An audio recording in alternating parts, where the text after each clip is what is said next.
galera, professor Valci na área, com a terceira parte da correção das nossas atividades, beleza? Vamos logo direto e reto, sem enrolação.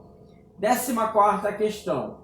A seguir, leia um trecho da petição ao rei de Espanha, escrita por Juan Garrido, conquistador residente na cidade do México, em 27 de setembro de 1538. Eu, Juan Garrido, de cor negra, membro desta comunidade, vecino, e residente nessa cidade, trago um relato de como servia a Vossa Majestade na conquista e pacificação dessa nova Espanha. Desde quando Cortés entrou nela, estive presente em todas as invasões, conquistas e pacificações realizadas no sul do Pacífico, nas ilhas de Porto Rico e de Cuba. Fiz tudo às minhas custas, sem receber nem salário, nem repartimento de índios ou qualquer outra coisa. De todas essas formas, durante 30 anos servi e continuo a servir Vossa Majestade. Então vamos lá. Assinar a alternativa correta. A presença de negros nos processos de conquista e colonização das Américas limitou-se à atuação como mão de obra escravizada em plantações, em serviços domésticos ou como trabalhadores sem especializações em núcleos urbanos. Bom, percebe-se aí no trecho da carta, né, que esse Garrido que escreveu, ele não era nenhuma dessas opções aí do negro. Ele fazia parte de, como se fosse ali daquele exército que estava colaborando sob o comando do Cortés a conquista do território mexicano, entendeu? Então, muitos africanos desempenhavam outras funções. Inclusive, os africanos que iam para a África negociar escravos, havia africanos que iam para a África negociar escravos em nome do seu dono, ok? Então, eles pegavam ali a encomenda que o seu dono queria, levava o dinheiro, pegava a embarcação, ia até a África, negociava e voltava. Então, eles eram chamados de pombeiros, eles eram negros. Os senhores de escravos que cuidavam dos outros escravos na senzala eram negros. O capitão do mato que perseguia eram negros. Então havia várias funções realizadas pelos negros dentro da sociedade. B. A presença de afrodescendentes na América Espanhola pode ser distribuída nas categorias escravos, fugitivos ou forros, em meio rural e urbano, auxiliares no processo de conquista e ainda como conquistadores, proprietários e vecinos. Então, pela carta, você identifica vários elementos dessa questão, né? Pelo trecho dito lá no enunciado da questão. Então, ele era negro, mas ele fazia parte o quê? Do grupo de conquistadores. Ele era negro, mas ele era dos vecinos, ele já era nascido ali, ele já fazia parte desse grupo. Então, a alternativa certa aí, com certeza, letra B. Mas vamos desconsiderar as outras, vamos ver se não há algum embate entre as questões.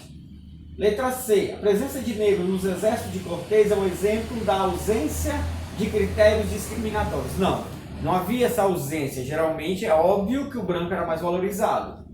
Letra D. A presença de afrodescendentes no mundo espanhol foi tardia e concentrou-se no espaço carimbenho. Também não, ela vai tomar conta de toda a área ali. Vamos ver aí? Tá? Então, como dito antes, letra certa, letra B. Ok? Vamos seguir?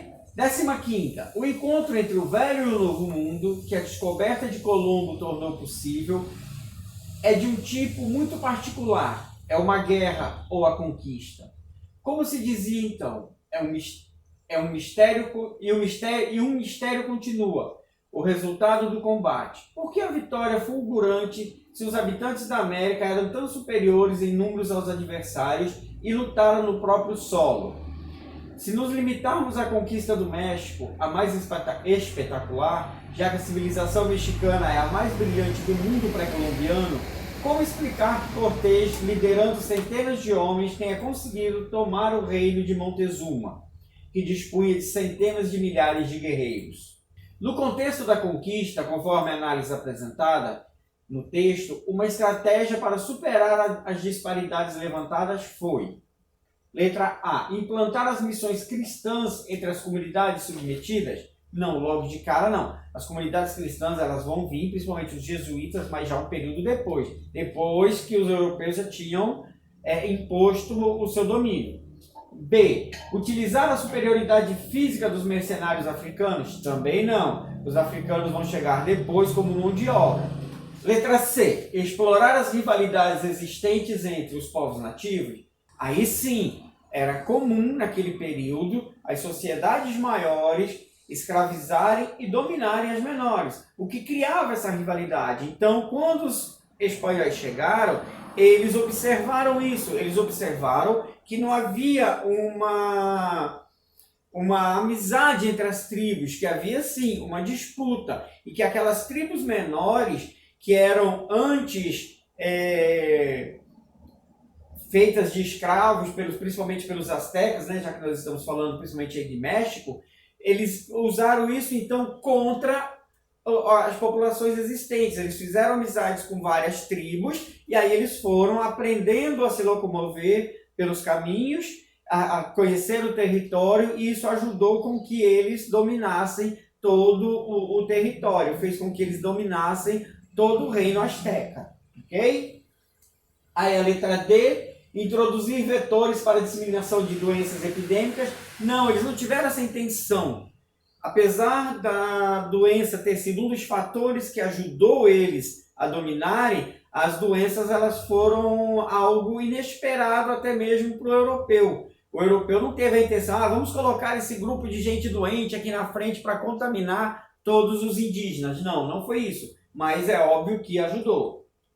Comprar terras para o enfraquecimento das teocracias, não havia isso, até porque as sociedades pré-colombianas elas não tinham essa valorização monetária para chegar e vender os territórios. Então aí a letra correta é realmente a letra C. Explorar as rivalidades, ok? Vamos seguindo. 16ª. Na conquista europeia da América, muito mais do que na guerra, os processos de trabalho e o consequente controle disciplinar imposto pelos espanhóis resultaram na mortandade da população nativa. Dentre os processos de trabalho impostos aos indígenas e que resultaram em sua disseminação, podemos apontar. Então aí a questão das formas de trabalho. O assalariamento? Não havia trabalho assalariado nesse período. A peonagem, na qual os indígenas trabalhavam em troca de comida? Também não. A escravidão imposta aos indígenas semelhante à dos africanos? Sabemos que não teve essa escravidão imposta semelhante, até porque os indígenas eles resistiram à escravidão, eles fugiam, foi um problema danado, foi muito complicado para eles serem escravizados. Letra D, a encomenda, forma de trabalho compulsório, imposta a uma tribo para executar serviços agrícolas e de mineração. Aí sim, esse é o tipo de sistema de trabalho que foi imposto, a encomenda. E eles fizeram também uso da mita, como nós já falamos em algumas questões anteriores, ok? Inclusive lá eu detalhei a mita e a encomenda, ok? Foi, se eu não me engano, no segundo trecho de questões, no segundo bloco. Então, correto aí, letra D. Bora seguir? Bora ver? Aí, letra D é a nossa questão. Vamos para a 17ª. 17ª, um pequeno livro aí para vocês. Para responder a questão, considere o texto abaixo de G.F. de Oviedo, que relata o estabelecimento do Império Espanhol na América, no livro L'Histoire des Indies, publicado no ano de 1555. O almirante Colombo encontrou, quando descobriu esta ilha espanhola, 1 milhão de índios e índias, dos quais e dos que nasceram desde então. Não creio que estejam vivos no presente ano de 1535.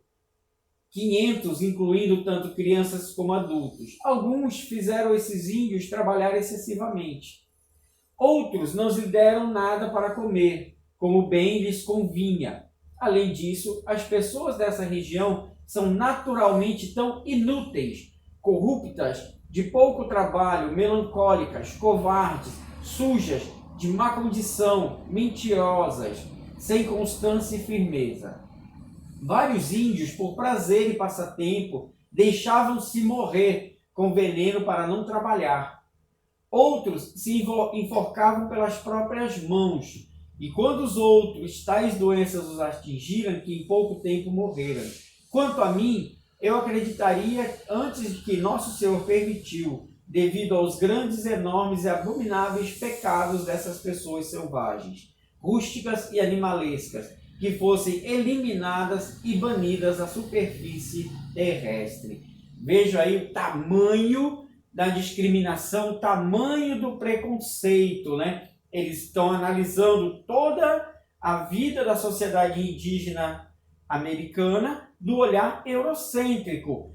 Eles se deixavam morrer para não trabalhar, preferiam a morte. Então não há aí o entendimento de que eles já possuíam uma cultura, eles já tinham um modo de vida, e que o europeu estava vindo atrapalhar todo esse sistema já criado por eles. Então vê-se aí o tamanho da discriminação colocada no olhar desse autor.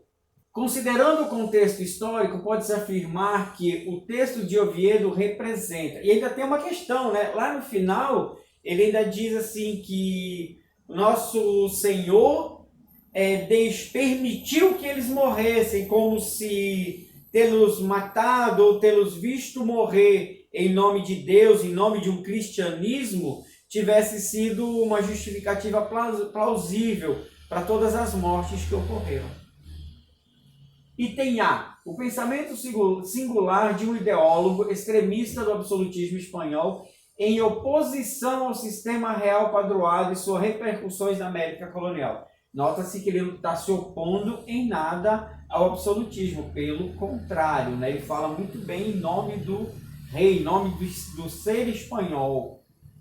B. A posição de um intelectual cristão renascentista que busca denunciar o caráter. Mais uma vez, morre aí. Ele não está denunciando nada, pelo contrário, ele está criticando o fato dos povos nativos não quererem se adequar ao trabalho imposto pelos europeus. C. Uma justificativa de fundo religioso-moral para o genocídio decorrente da exploração colonial, cujos pressupostos são correntes no universo cultural europeu da época. Correto. Então, o final é bem claro isso, quando ele diz lá que o nosso Senhor permitiu que eles morressem. Então, aconteceu tudo aquilo ali, mas aconteceu tudo por culpa dos próprios povos nativos, que Deus não olhou por eles porque eles eram impuros, eles eram selvagens. Então, ele deixa bem claro essa ideia dentro do texto. Ok? Vamos lá agora ver? Aí, letra C. Ok? Vamos seguindo? 18ª. No processo de conquista da América pela coroa espanhola, um dos episódios mais significativos é conhecido como La Noche Triste, a Noite Triste, ocorrida em 30 de junho de 1520. Na ocasião, as forças espanholas sofreram pesadas baixas em Tenochtitlan, a então capital do Império Azteca. Sobre a conquista do Império Azteca pelas tropas lideradas por Hernán Cortés, é correto afirmar que...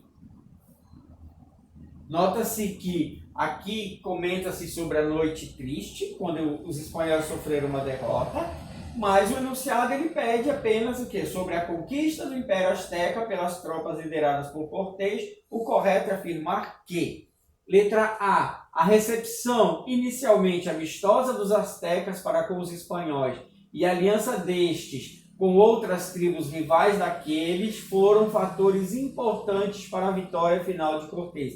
Acabamos de falar isso em uma ou duas questões atrás. A questão da rivalidade, né? No início, há sim uma recepção amistosa, até porque havia algumas lendas astecas de que um deus chegaria montado em um animal e se encaixou um pouco com a visão que eles tiveram de Cortés.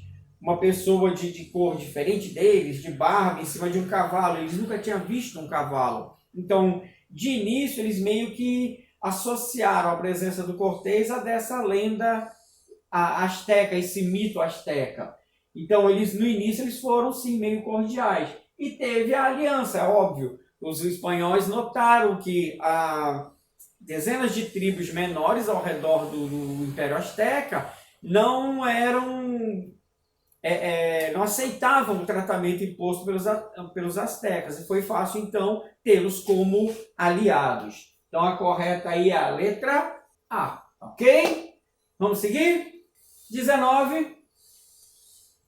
Todo homem de bom juízo, depois que tiver realizado sua viagem, reconhecerá que é um milagre manifesto ter podido escapar de todos os perigos que se apresentam em sua peregrinação.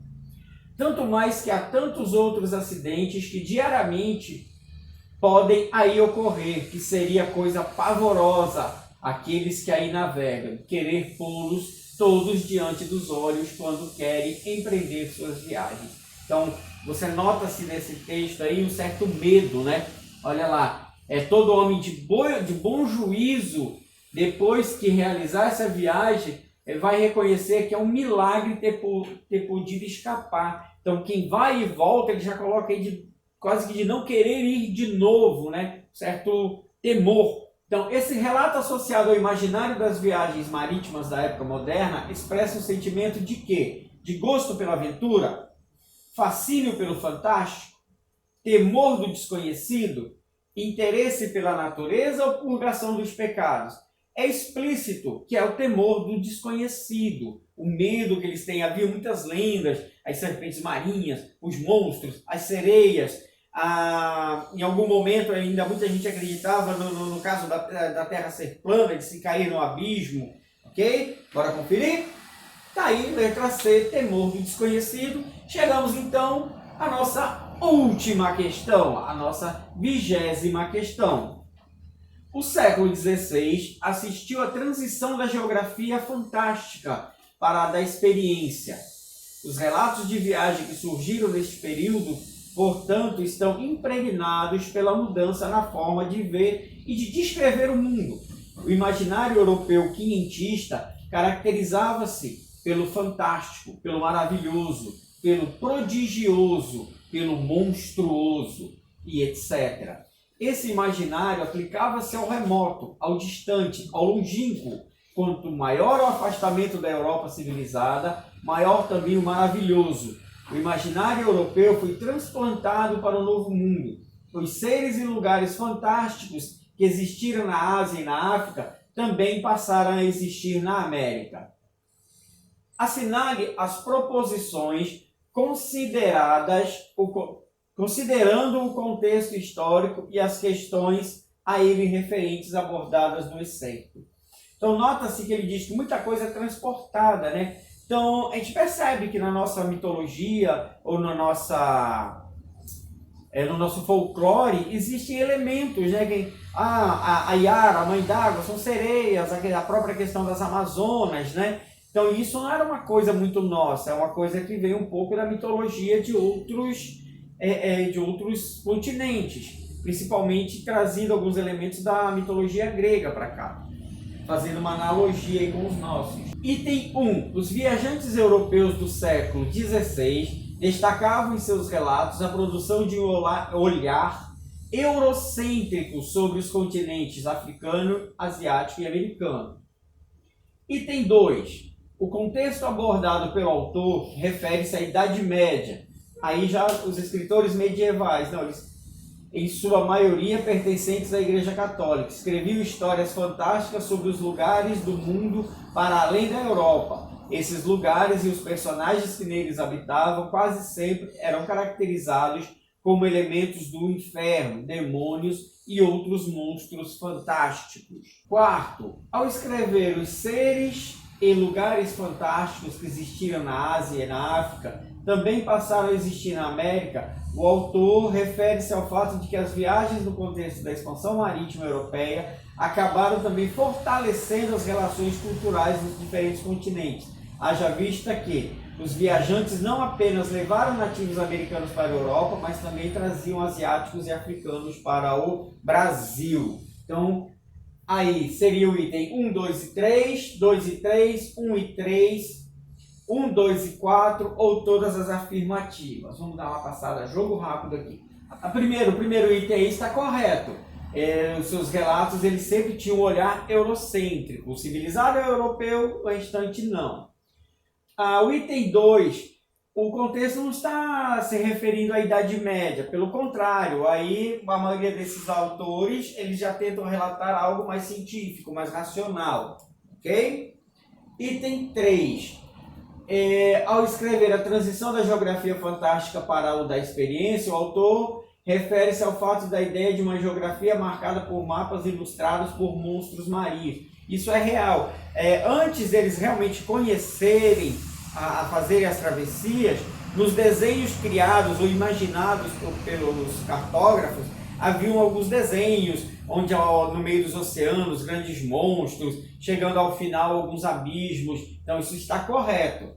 E agora no quarto, essa questão aqui de relações culturais nos diferentes continentes, não, que, como diz o primeiro item, a questão do olhar eurocêntrico. Então eles não, em todos os lugares que eles iam, eles levavam a cultura e o olhar europeu. Não havia essa mesclagem cultural, ou não havia a aceitação dessa mesclagem cultural. Bora ver aqui. Então, correto? Afirmativas 1 e 3. Bom, galerinha, fechando aí o nosso material, a nossa terceira parte. Em breve estaremos gravando aí mais algumas aulas para vocês, para ajudar a passar esse tempo aí em casa. Óbvio, fique em casa, não saia, fofoque bastante aí nos WhatsApp da vida, jogue e, claro, estude. Valeu, galera, até a próxima, fui!